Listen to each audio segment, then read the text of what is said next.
Thunder Bay's police chief approaches 1 year as the head of the embattled service. Good evening and thank you for joining us. This Wednesday will mark 1 year since Darcy Fleury was officially sworn in as Thunder Bay's chief of police. When he stepped into the role, Fleury's top priority was to create a learning environment at police headquarters to help restore order and the reputation of the force that's faced numerous controversies in recent years. Nev Van Pelt sat down with the police chief today.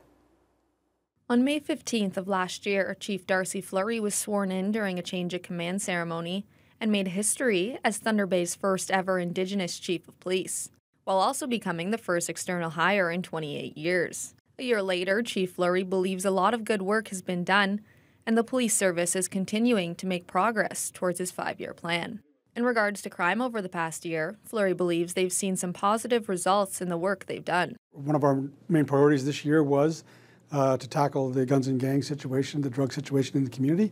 So we've had an awful lot of good work done by our team on that, and I think I don't know if I'd say we've seen a huge reduction, but we have seen some good progress on that as far as the number of arrests and number of work, I guess, of the work that they're doing, and taking some of that stuff off the streets. So I think we've had some good results in that area. Fleury inherited a police service that had lost the trust of Indigenous communities with findings of systemic racism, and he said it's been an overarching priority to build back this trust.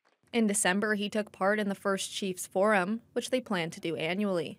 As well, Fleury plans to continue to meet with Indigenous governments, agencies, and their Indigenous Advisory Committee to find the best ways to work with the community. We've asked some of our agencies to look at our policies, for example, to make sure that that systemic racism piece that has been brought up many years ago is not going to reoccur. We understand that some of the policies, procedures, the things that we put into place before may have been damaging to certain people in the community. So we really want another set of eyes on that and another lens on it, and I think that's one of the big pieces that we've done in the last little bit. Chief Fleury has also been working with leadership from the 2S LGBTQIA+ community to understand how the police can better serve them. It was actually a bit of an eye-opener as to some of the needs of the community, some of the way they feel and how they're feeling they're being protected by the service, and things that we need to do better, and just some education on our end, because they did even in that session teach me a few things that I wasn't aware of.